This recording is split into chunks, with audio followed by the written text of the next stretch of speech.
No. No, don't do it. Don't do it. Don't do it. It's a mistake. Oh, man, they did it. Oh, hello. Welcome to the Professor's 400K Q&A. Yes, I realize it's 410K, but I've been a little busy and, well, we've been getting a lot of subscribers. Nonetheless, the Professor is under duress. Your questions, my answers. Let's just get right down to it. What are your thoughts on the current price of Mocs Opal, and do you have any suggestions on how to make it cheaper? Look, at this point, Mocs Opal is just a symptom of a larger disease. Cards are not being adequately reprinted. We can't do it. We can't do it even with Ultimate Masters, and Mocs Opal is a card that got left out of Ultimate Masters, and as a result, it has an outrageously high price. We have to either accept that card prices for formats like Modern and Commander are always going to be very, very high, or Wizards of the Coast needs to fundamentally change the way they address reprints. They need to come in block sets. And that's not something that they really want to do or that they do too much of. Maybe we get one or two reprints, but we don't get the horde of reprints that we would really need. That would change the face of Standard after all, and I'm not even sure that that's something that I want. So it's a bit of a conundrum. There's always going to be cards that are too expensive without that fundamental change. Now, on the subject of Mocs Opal, one thing I point out is that you do not need Mocs Opal to play every modern deck or even most modern decks. It's really only used in, at most, 1 to 2, depending on how you look at it. And they're not even really that critical right now. So my issue comes down to reprints that are needed to make all of the decks or most of the decks more affordable. Distinctly, the fetch lands, which I think have become a critical problem. And I even jokingly said, if we're not going to reprint them, we might as well ban them. Because as opposed to Mocs Opal, with fetch lands, for the majority of modern decks, you need them to properly build and play. And yes, there are exceptions, and yes, there are budget versions that work. And so my issue lies less with Mocs Opal itself is too expensive. Well, that maybe is going to happen, but with things like fetch lands, that's really where I get upset, because it means if you want to play Modern, regardless of the deck, with rare exception, you are going to have to shell out big cash, and most of that money is tied up in the mana base. How long does it take to film, edit, and post a video? That's going to vary from video to video. Some videos take much more time. For example, product reviews are probably the longest videos that I make, especially if you factor in playtesting. For example, right now I am playtesting the Ultimate Guard Katana sleeves, and I like to play with something like that, and there are exceptions, but I do like to play with something like that for at least 4 weeks. In this case, I'm going to have played with them for about 6 weeks before I actually put my thoughts down on paper, and then there is the act of writing that script. And also for review videos, though I sometimes do an isolated product, just one product reviewed, people tend to favor the videos where I have 3 to 4 products of a similar type, like 3 to 4 card sleeves reviewed, 3 to 4 playmats reviewed, and so I also have to do that same process for those products. I can playtest simultaneously for some, but it takes a long time just to develop all of that. Even when you factor in all of that time and say, well, that's something else, just the act of filming and editing for, again, a product review video, that's going to take maybe a solid day, like maybe 8 hours, maybe 10 hours of filming all the different angles, positions, all of that stuff, my talking to the camera, another day of editing, final touches, and I'd say videos like that, 3 days total of work before it's finished and uploaded, thumbnail, all of that stuff. Other videos can be shorter, but that's just in terms of production time. A video like this is just me talking to the camera, so I'm going to be able to speak to the camera and edit the video in 1 day, but I don't do videos like this that much. And you start to say, well, what about vlog videos like Tolarian Wins? Sure, but scripts take me a week to 2 weeks. I think it's funny for Tolarian Wins, I get criticized a lot for always being late to certain subjects, but that's because I don't like to just flip on my camera and start screaming at it. I like to take my time,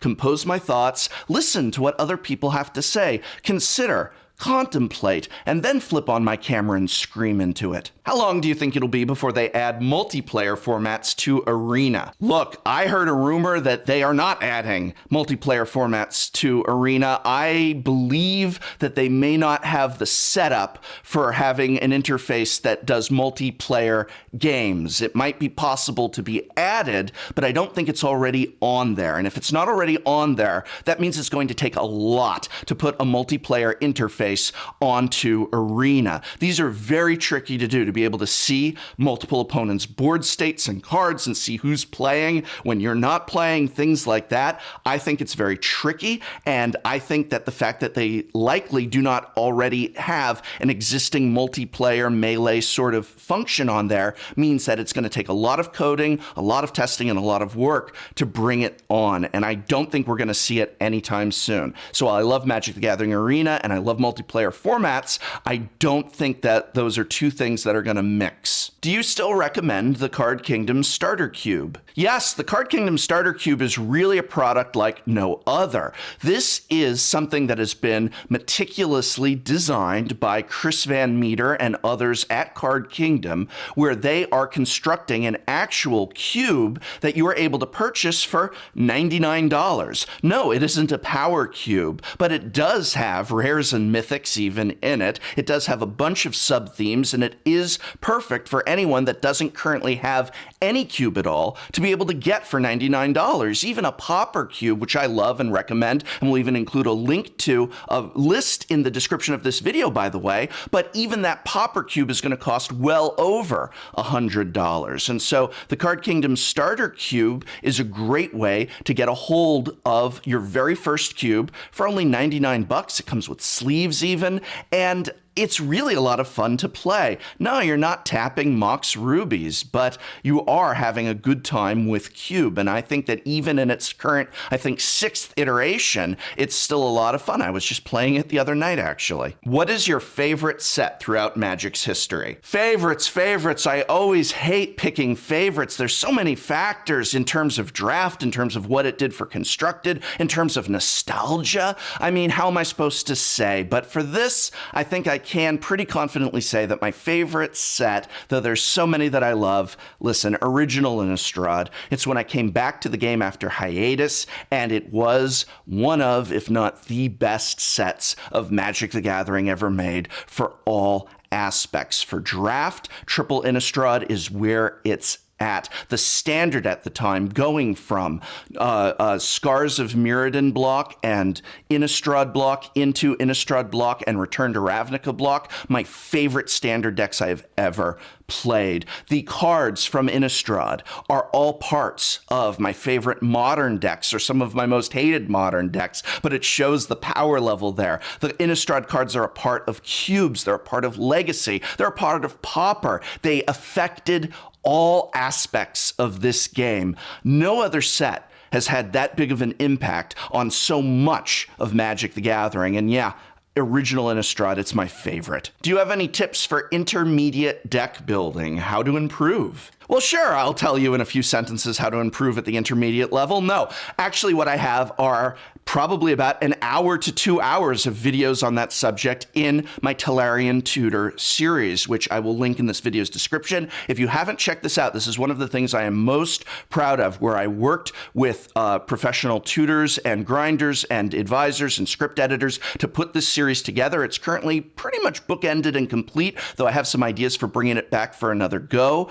but I really cannot recommend this enough because I envisioned it as the type of series that an intermediate player, someone that already knows how to play but wants to get better, would turn to, because I found a discrepancy in most materials, either for absolute beginners or people who are already advanced and maybe playing in GPs, and I wanted to hit that Friday Night Magic middle ground where maybe you already know how to play but you want to get better. Tolarian Tutor, I cannot recommend it enough. There were a lot of videos I did in the second season of the show that seemed to get hit by the YouTube algorithm. So check out that playlist that I'm listing here and see about some of those later episodes. I think they're some of our best work, and it's definitely something I would recommend for intermediate players looking to get better at Magic the Gathering. What's your opinion on the current Magic the Gathering storyline?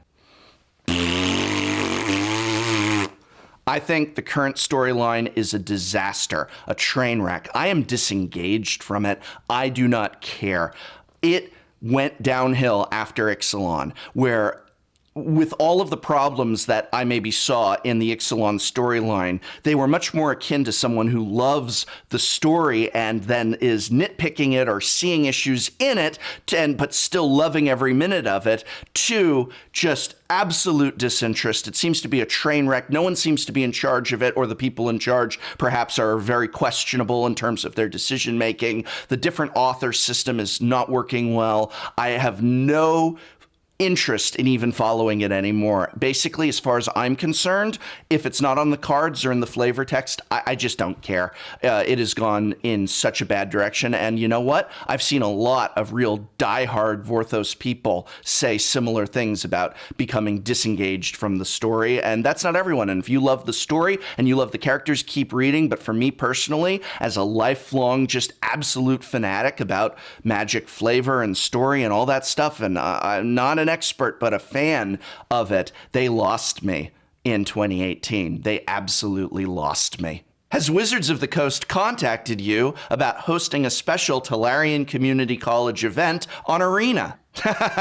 No.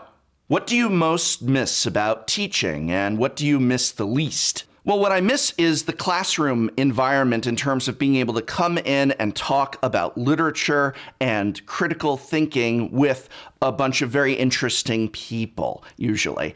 And that was the act of teaching that I really liked. It wasn't even so much as teaching. I never saw myself as the sage on the stage. I was much more of a guide alongside to be able to take the seeds that people would throw out to me in our discussions and help develop and grow them. And I really liked that I could be even 10 years into teaching the same work of literature, and someone would have a new idea that they might toss out there, and I'd say, oh, that's interesting, that's cool, let's put that up on the board and see how we can develop this into a potential thesis, into an outline structure, how we can take this thought that maybe started as just a germ and make it a full-fledged analysis of an aspect of the text. And I loved all of those interactions and discussions and moments. I loved being able to take my favorite works of literature and share them with students. If nothing else, I had students leave class saying, boy, you really picked some interesting works to bring into this class. And I liked that if nothing else, they at least read in my class. So yeah, I do miss that.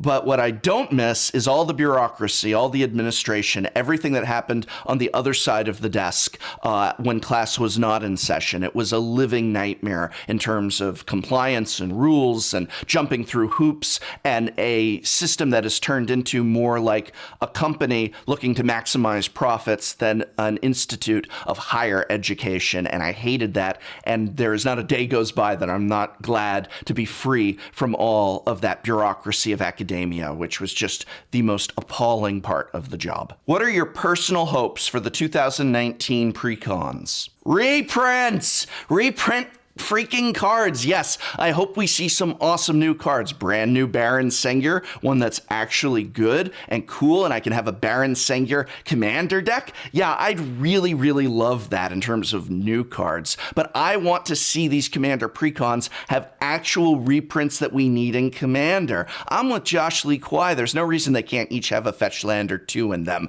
Come on, put some reprints of value in these commander precons. If Ultimate Masters was the last Masters set, and so we're not getting reprints through that anymore, and it's just down to supplemental sets, commander sets are the supplemental sets to stick a bunch of reprints in, especially if they're reprints of cards that only have a high price because of commander. It sucks when commander and modern and legacy are all fighting for the same card, but there are so many cards that the only place it's seeing play is in commander, but that has resulted in it having a really high price tag. And so yeah, I want to see some great reprints in Commander 2019. And also Baron Sengir. What inspired you to create this channel and talk about Magic the Gathering instead of another TCG or game? You know, there's a lot of more popular things than Magic, although we're rising in popularity now. Again, we're seeing a resurgence. But sure, there's games like Hearthstone and League of Legends and other crap. But no offense if you play those games, but I don't. And I don't like them. And they're not for me. And I don't like, I played Hearthstone and it was boring for me. And if you love it, that's fantastic, but I don't. I love Magic the Gathering. And I feel that one of my biggest advantages is the fact that I chose to make a channel not looking to get big or get rich or do anything like that based on what was popular, but rather I just wanted to talk about what I have a passion for. And that is not just Magic the Gathering, but Magic the Gathering accessories like card sleeves and deck boxes. It sounds so silly and so funny, but it's what I love. And I'd like to think that my own authenticity of passion, the fact that I do just speak my mind, that I will say, you know what? No, I don't like Brawl. If you do, that's great, but I don't. And I'm not going to do Brawl content just because everyone's talking about Brawl. I never did a Tiny Leaders video. I did a Frontier video criticizing the format. And I could have easily, everybody else is going, we're going to do Brawl videos, we're going to do this. I want to do Hearthstone. Hearthstone's big. People ask me all the time, why don't you just do Hearthstone? It's so popular. Do you think about doing League of Legends or all this other stuff? No, I don't play it. You want me to just do it for what? For views? This video is going to get 40,000, 50,000 views. I should do Hearthstone so I get 200,000? And then what? Then what am I doing with my job and my life and my creative expression? And then what am I doing? What am I giving to you? I'm giving you a fake thing, an inauthentic thing. No, I do Magic the Gathering because I love it. And when I do topics, like I have done some other board games and how to plays and stuff like that. And when I do that, it's because I really like that game and I want to talk about it with all of you, or I want to show you how to play it. And yeah, I am doing a Keyforge video or two because I have been playing it and I got some things to say on it. But that's coming from a place of authenticity. And that's what I think is my strength as a creator. And if you're looking to create, I say follow that strength as well. Don't look to what's popular. If you're looking to what's popular, Magic isn't the place to be. But don't look to what's popular. Look to what's true to you and follow that passion. And that passion and authenticity will pull others towards you. Do you think Magic the Gathering will still be around in 25 years? Magic the Gathering is a game like no other. I don't say that because I have a YouTube channel about Magic the Gathering. I have a YouTube channel about Magic the Gathering because it is true that Magic the Gathering is a game like no other. Yes, there is always the possibility of bankruptcy, critical fails, terrible sales, and other awful things that could befall Magic the Gathering, Wizards of the Coast, and Hasbro. But I truly believe that Magic is seeing a new resurgence now in its 25th to 26th year, that it is seeing a new renaissance, that it is in a way getting a breath of new life. And I do believe that it is a game that will last another 25 years or more. We've never seen anything like Magic before. We see a lot of imitators, and they do not last. Honestly, 25 years from now, I can see Magic still being played, but not necessarily Hearthstone. We are going to endure. We are going to last because we have something the other games do not. The tapping symbol. No, I'm just kidding. But I do believe that Magic the Gathering will be here. And I hope very much that you'll be around with us, still playing, still being a part of this community, and that even myself might still have a role. I don't know. Maybe I will fade away, but I certainly hope not. And until that day that Magic, myself, or your own participation goes, I want to thank you for sticking with this channel and sticking with me for all these days before and so many more to come.